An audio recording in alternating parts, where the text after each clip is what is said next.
2 chief chaffs. That's chief chaff that's flitting around there, and there's another male calling just up here. Today is an absolutely glorious day. It was cool to start off with, but the temperature's warming up nicely, and this has the feel of the first true day of spring. That first true day when everything that's been overwintering comes out to play.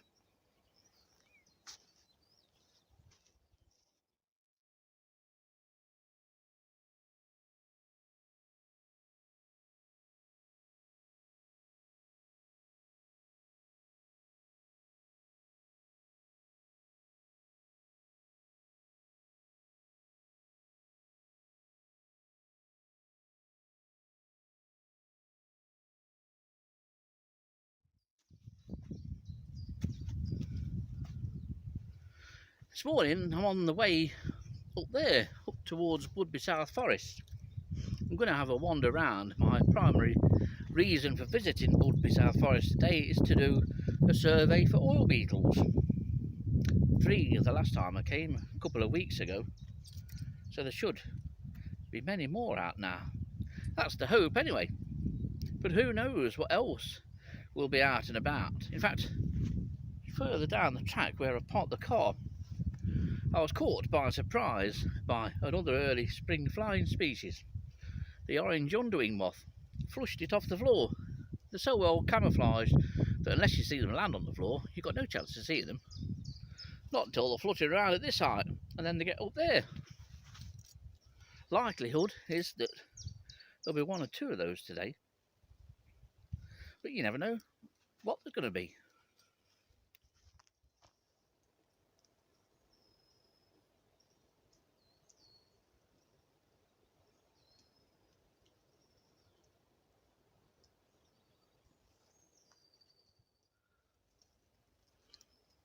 These lovely autumnal bramble leaves, I'm surprised that they're still on and showing this resplendent autumn coloration. Pretty much the last remaining remnants of 2021, a year which we're probably all glad to see the back of. That a new year dawns. A new year and new times. A very different sort of year.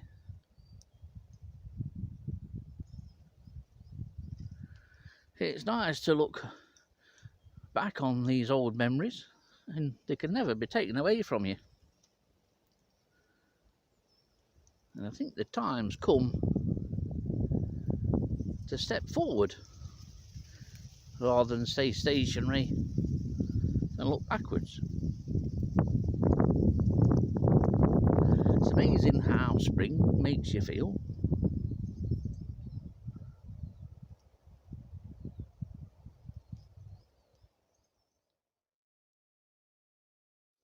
So anyway, after blatantly ignoring the signs saying, don't come up here, you're not allowed, follow diversion, I'm going up there. Home of the oil beetle. I may well have a casual look for purple emperor larvae, but little Empy, the purple emperor larva that I've got overwintering at home, has woke up this morning. He's something else that's full of the joys of spring. There must be a butterfly today to film. Brimstone's often guaranteed along this bit, which is surprising to say that there's no older buckthorn or purging buckthorn within easy reach. Anyway, we'll have a wander up there and see what we can find. Well, I've just walked onto the heath where the woodland area just starts to open out, and already I've had peacock and small torch-shell butterflies flying around in this area just on the track, about 20 yards up there. No chance of any footage, unfortunately, but plenty of time yet. But however nice this particular scene looks, the scene at the side of me is totally different. And look at this, beautiful, isn't it? In fact, just in here, there's yet another birch stump that you can see in front of the two containers, and flying around in front of them has just been another orange underwing. They do come down to tree sap, so there's copious amounts of sap coming out of all the stumps. There were trees along here that were taken out weeks ago now. You may well notice a stump at the top. That was a massive sallow. I've got to move because there's a lorry coming now. This work should have been well underway by now, but unfortunately isn't. Well, anyway, this is the western end of Budby South Forest, and this is the area that I'm going to be checking over to the right here, and also following this old track down, having a look down there, and then going left and straight on a bit to check for oil beetles. Be interesting to see how many there are out today. I had a report of 3 yesterday. So, without further ado, it's time to waltz off over to the right here and check the little spore heaps so favoured by oil beetles. Well, here's our first oil beetle, and this is a male, indulging in a bit of snap. This is typically how you find oil beetles spending the time, by grazing on grass like these. The broader leaved grasses are the best. If they're not eating, you may well find them then wandering the paths in search of females.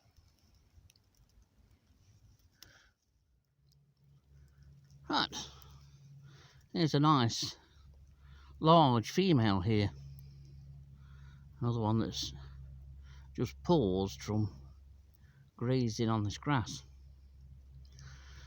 But if you remember back to the video from another week, you'll now see the size that some of these will attain. Right, just found these two that are now going off. He's going with her whether he likes it or not. Nice to find a mating pair. It's not very often that you do find them. Tucked away at the top of this mound. They'll settle down again. So that's 4. 3 females and 1 male. Well, it is all very pleasant. Funny enough, there's an orange underwing just fluttering around an oak at the side of me. I have flushed another orange underwing from the path just in front of us. But unfortunately, it never came back down. They tend not to. Once you flush them, they sort of flutter around low for a bit and then all of a sudden disappear. Anyway, I've come off the main path and I've been checking along this path here for oil beetles, and there's been no sign, despite there being favourable banks of nice lush grass on for grazing. I've just come off the path which just lies over there to your left. I've just come to have a look here at this scraped area, and it's these spoil heaps that are the places to really check for oil beetles. That's where you'll find them grazing. You can see how lush the grass is on top of those. So I best have a look, haven't I?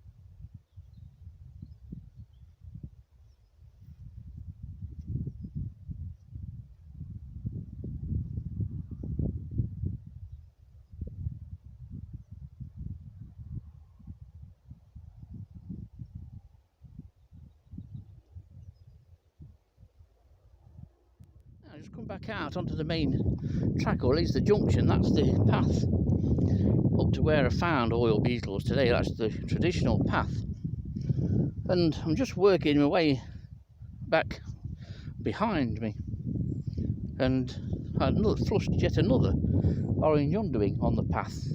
But at the side, just down here, I don't know where you'll be able to see, if you can see my shadow where I'm pointed to, we've got another oil beetle. The photography is brilliant on this, isn't it? And here it is. And this is a male. It's plain as well. Make the most of this.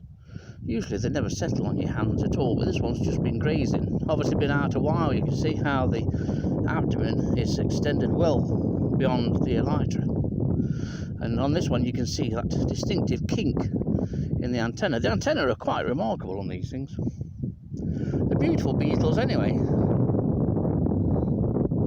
They are like nothing else, really, of this size.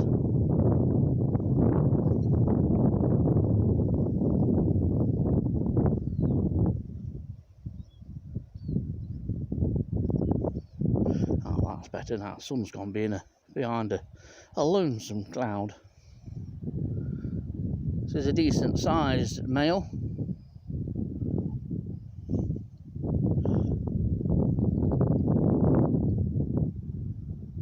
Cracking things, aren't they? The stuff we have in this county and in the UK is quite remarkable. You just don't get to see it often enough. Right, I'm going to put this chap back.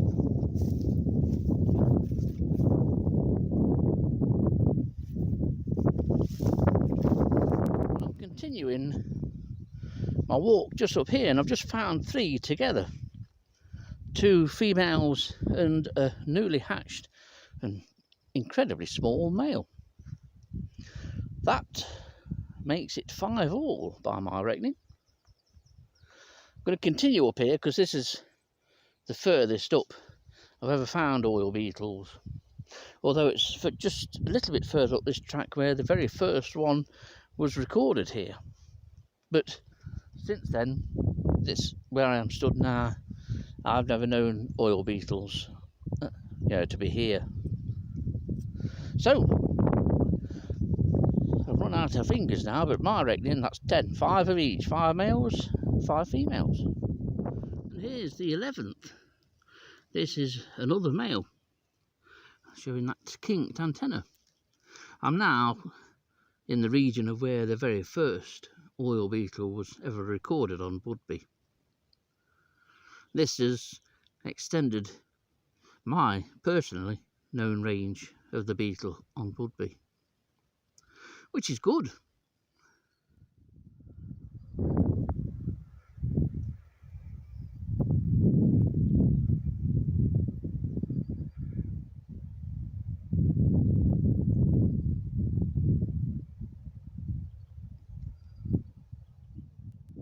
Well, I've come off Budby now. This is the track that runs up the western side of Budby.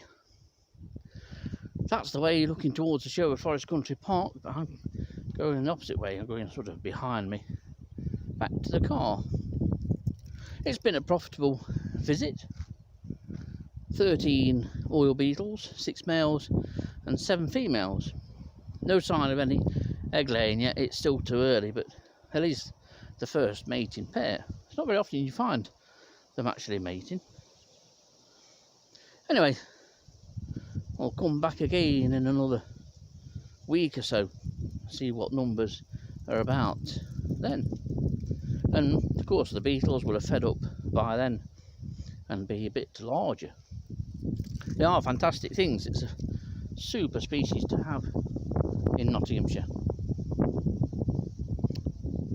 So, till another day.